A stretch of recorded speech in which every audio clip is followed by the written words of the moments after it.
Hola a todos, estamos aquí en un nuevo vídeo de Derecho Internacional Privado y esta vez vamos a ver el tema 5, proceso civil con elemento extranjero y asistencia judicial internacional. Las bases del proceso civil internacional. Garantías constitucionales. Cuando se trata de un proceso civil en el que el actor es un no nacional, goza del derecho fundamental de acceso a la jurisdicción en igualdad de términos que los españoles, ya sean demandantes o demandados. Gozan en el proceso civil de los derechos fundamentales reconocidos en la Constitución y de no respetarse podrán acudir al amparo del Tribunal Constitucional, agotados todos los recursos de jurisdicción ordinaria. E incluso si no obtuvieran una reparación ante el Tribunal Europeo de Derechos Humanos o el Tribunal de Justicia de la Unión Europea. La regla Forit Regit Processum designa la ley del foro del tribunal o juzgado que conoce el asunto como rectora del proceso. Es una manifestación del principio de soberanía del Estado en relación con el principio de temporalidad. En nuestro derecho viene en el artículo 3 de la LEC, con las solas excepciones que puedan prever los tratados y convenios internacionales, los procesos civiles que se sigan en el territorio nacional se regirán únicamente por las normas procesales españolas. Particularidades del proceso civil con elemento extranjero. El extranjero en el proceso. No hay discriminación, ¿vale? Y la capacidad para ser parte en el proceso, ¿vale? Toda persona, ya sea nacional o extranjera, tiene derecho fundamental a la tutela judicial efectiva de los tribunales y al derecho del proceso en general. De modo que por el hecho de ser persona tienes capacidad de ser parte.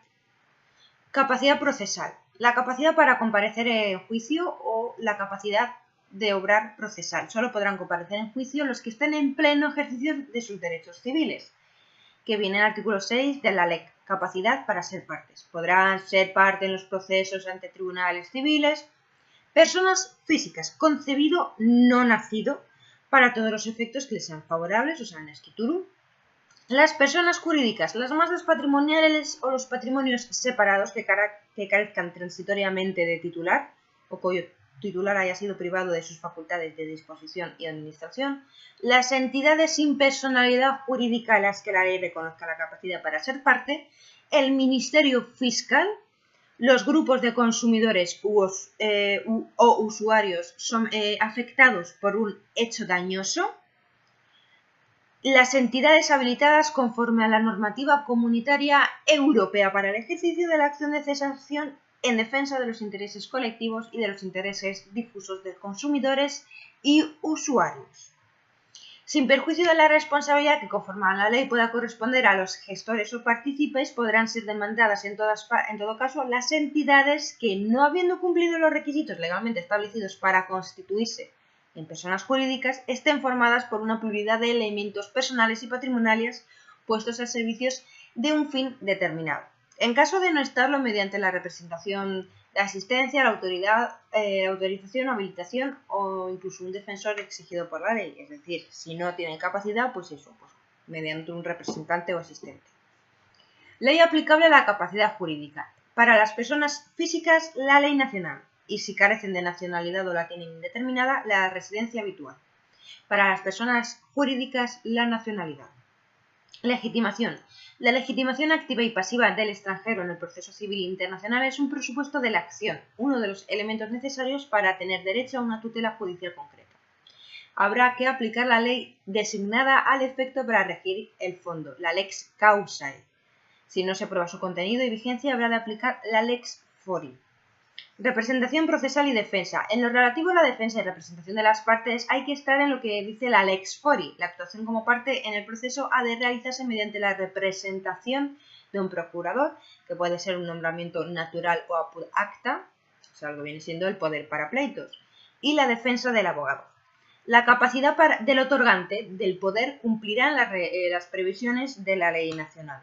Para hacer valer el poder se estará en lo establecido el artículo 323 de la LEC, que habla sobre documentos públicos y extranjeros, y a la aplicación del derecho convencional, lo que se llama la apostilla. Utilización de la lengua oficial en el proceso y traducción de la lengua extranjera. El tribunal podrá habilitar por medio de providencia como intérprete cualquier persona conocedora de la lengua de que se trate, exigiéndole promesa o juramento de fiel traducción. Los documentos redactados en idioma no oficial se acompañarán de una traducción al castellano o a la lengua cooficial de la comunidad autónoma en la que se sustancie el proceso. Perdón. Las limitaciones del proceso constitucional de justicia gratuita en el ordenamiento español. Desarrollo legislativo del principio constitucional de justicia gratuita. Y regulación de tasas. Nada, simplemente decir que la justicia es gratuita cuando se disponga en la ley y respecto de quienes acrediten insuficiencia de recursos.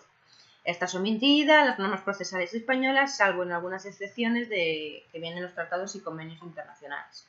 Se implantan para los españoles y extranjeros un sistema de tasas para ejercicio de la potestad jurisdiccional en el orden civil, con deceso administrativo y social, sin perjuicio de los tributos que puedan exigir las comunidades autónomas. Las medidas cautelares en el proceso civil con un elemento extranjero.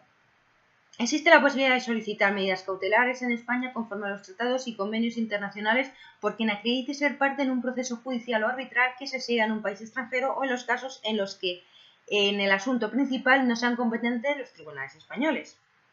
La prueba en el proceso civil con elemento extranjero y la aplicación del derecho extranjero en el proceso. Bien. Tenemos que la iniciativa probatoria tiene lugar a instancia de partes, sin perjuicio de que el tribunal pueda acordar de oficio la práctica de pruebas relevantes para el proceso. Para la admisibilidad y fuerza probatoria se aplica la lex fori. En cuanto al objeto y carga de la prueba, hay que tener en cuenta dos aspectos, que deberán regirse por la ley aplicable al fondo, o sea, la lex causae, y que de forma excepcional se puede aplicar la lex fori. Las solicitudes de cooperación internacional podrán transmitirse vía consular, por autoridades centrales, entre órganos jurisdiccionales, por conducto notarial y si es compatible con la naturaleza de cooperación. Han de ser precisas en cuanto a las autoridades requirientes y requeridas, detalladas y claras en cuanto a lo que precisan y deben estar traducidas. Podrá ser denegada en estos supuestos cuando sea contraria a la orden pública, cuando sea la competencia exclusiva de la jurisdicción española, cuando no se corresponda a las atribuciones propias de la autoridad judicial española requerida, cuando no reúna contenido y requisitos de la ley para su tramitación, cuando haya denegación reiterada de cooperación por las autoridades del Estado requerido, siempre que el Gobierno, mediante Real Decreto, se lo establezca, y cuando la persona designada justifique su negativa en una excepción o una prohibición de declarar reconocida o establecida por una ley. Obtención de pruebas en el extranjero conforme al derecho de la Unión Europea y el derecho convencional. Hay que destacar el reglamento 1206/2001 del Consejo relativo a la cooperación entre órganos jurisdiccionales de los Estados miembros en el ámbito de obtención de pruebas en materia civil y mercantil. Este reglamento tiene como objetivo facilitar la solicitud de la práctica de diligencias de obtención de pruebas en un estado jurisdiccional, en un órgano jurisdiccional de un Estado miembro de la Unión Europea a otro órgano jurisdiccional de un Estado miembro. Es decir, pues es eso, la cooperación entre Estados miembros para la obtención de pruebas. Hay dos vías de comunicación, una de remisión directa, solicitud de la obtención de pruebas, y otra de cooperación mediante órganos centrales. El reglamento adjunta varios formularios para unificar la actividad de cooperación. Simplemente se coge el formulario, se rellena y se envía. Este reglamento también regula los supuestos en que podrá denegarse la ejecución de una solicitud cuando quiebre o resulte impracticables las previsiones del reglamento, y fija su prevalencia normativa respecto de todo el derecho convencional, bilateral o multilateral que vincula a los Estados miembros de la Unión Europea y, en particular, respecto de los convenios de la Conferencia de La Haya.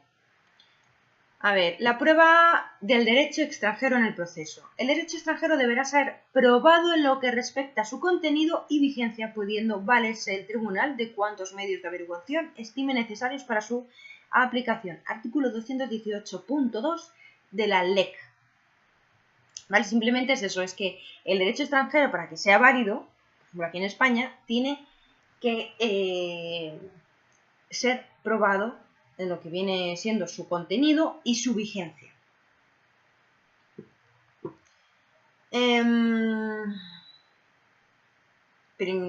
cooperación jurídica y asistencia judicial internacional. El condicionamiento del derecho interno español al derecho de la Unión Europea y al derecho convencional. La cooperación y asistencia judicial internacional se concibe como el auxilio que entre sí se otorgan los órganos jurisdiccionales en y para el desarrollo del proceso. ¿Vale? La cooperación y asistencia judicial pues es eso, auxilio entre los órganos jurisdiccionales. La regulación interna de cooperación y asistencia judicial, ya sea ad intra o ad extra, hacia adentro o hacia afuera, se encuentra en la Ley Orgánica del Poder Judicial, en la LEC y en la Ley de Jurisdicción Internacional. Aunque será siempre prioritariamente aplicable el derecho de la Unión Europea. El ámbito de aplicación de la Ley de Cooperación de Jurisdicción Internacional abarca los actos de comunicación y traslado de documentos judiciales y extrajudiciales, ya sean notificaciones, citaciones y requerimientos, así como comisiones rogatorias que tengan por objeto los actos relativos a la obtención y práctica de pruebas. Entonces, esta transmisión de solicitudes de cooperación puede llevarse a cabo mediante vía consular y diplomática, autoridades centrales, directamente entre órganos jurisdiccionales o por conducto notarial si es compatible. Los funcionarios diplomáticos y consulares españoles acreditados en extranjeros podrán ejecutar diligencias de los procedimientos judiciales tramitados en España siempre que no implique coacción. Tendrá que comprobarse que concurren los criterios de adecuación ya señalados para la cooperación y asistencia judicial internacional ad extra. Particularidades del régimen reglamentario de la Unión Europea y del derecho convencional. Información sobre el derecho extranjero. Los convenios multilaterales del Consejo de Europa y de la Conferencia Interamericana del Derecho Internacional Privado siguen el mismo procedimiento de asistencia judicial para la obtención de información sobre el derecho extranjero que voy a proceder a exponer. Se utiliza la técnica de operación entre autoridades centrales. El objeto de la solicitud es el derecho de un Estado parte. El texto, la vigencia, el alcance y el contenido.